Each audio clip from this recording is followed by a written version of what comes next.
कारिगाव ओनसोलाव जोंहा मोनसे पार्क दङ। बे पार्कआ ओरैनो 5 हेक्टर दङ। नाथाय गोग्लैसोना थानायनि थाखाय मानागेदेर चिफ प्रमद बर' बिथांनि बानजायनायाव जोंनि जा टेरिटरियेल आर्मिफोर दङ, टेरिटरियेल आर्मिनि दारै 135 बेटेलियननि जा टेरिटरियेल आर्मि ग्रुप दं बिथांमोननो हार्बेल गार्डेन खुलिनो थाखाय बे हाबाफारिखौ होनाय जादों आरो दिनै बेखौ बेखेवबाय, बिथांमोना गायगासिनो दङ। बेजों लोगोसे जोङो बे पार्कखौ माबोरै जौगाहोनो हायो, देग्लायनि गेजेराव टुरिजिम सेक्टरनिफ्राय पार्कखौ जौगाहोनायनि थाखाय बेबस्था मोनसे लादों। जोङो आसा खालामदों नैबे क'क्राझाराव हाबजेननाय कारिगाव जायगानिफ्रायनो क'क्राझारनि जा सिटि अफ पिस बेखौ जोङो देखायनो थाखाय बा मोनथिहोनो थाखाय नाजादों मुलुगनि मानसिफोरनो। बे हाबाखौ जोङो बे गेटखौ अपेनिं खालामनायनि उनावनो जों हाबाफारिखौ जों खोब स्ट्रंलि गोजौआव लांनायनि थाखाय बेबस्था लादों। ओरैनोथ' नर्थ इस्टआ मुलिनि बिफां लाइफांजों बुंफबनाय।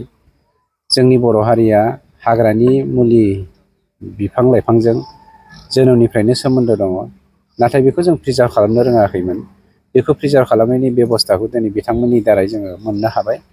आरो जोङो मिजिं खालामदों जोंनि बर'फोरनि जेसेबां माने रजाफ्रा मुलि देना होनायनि हाबाफारिफोर लायो बा मुलि देनायनि बेबस्था लायो, जिखुनु नांगौ मुलिखौनो बेवहाय जों मोननो हानायनि बेबस्थाखौ जों लानो नागिरदों।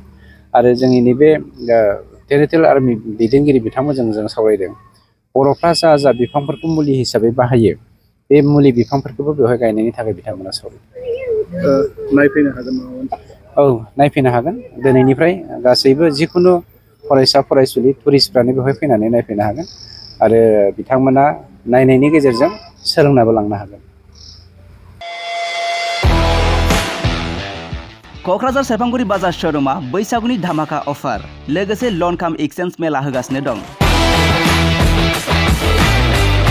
क'क्राझार जिल्ला सेरफांगुरियाव थानाय फुंखा एन्टारप्राइज बाजार श'रुमा 10 एप्रिलनिफ्राय 14 एप्रिलसिम बैसागुनि धामाका अफार आरो लन काम एक्सचेन्ज मेलनि खाबुफोर होगासिनो दं। नोंथांमोना सेरफांगुरियाव थानाय फुंखा एन्टारप्राइज बाजार श'रुमाव खुंफुंजानाय बैसागु धामाका अफार एक्सचेन्ज मेलाव फैनानै नोंथांनि लुबैनाय बाजाजनि बाइकखौ लांफैनो हागोन।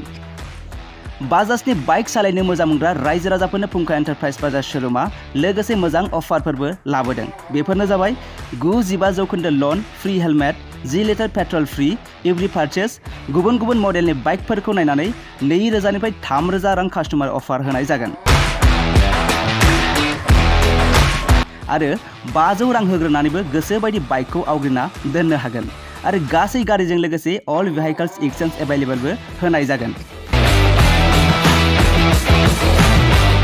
आरो नोंथाङा आबुङै मिथिबावनो थाखाय 6003817191 एबा 9101598021 आरो 9101547892 बे जानबुं नाम्बाराव खौरां लाहरनो हागोन।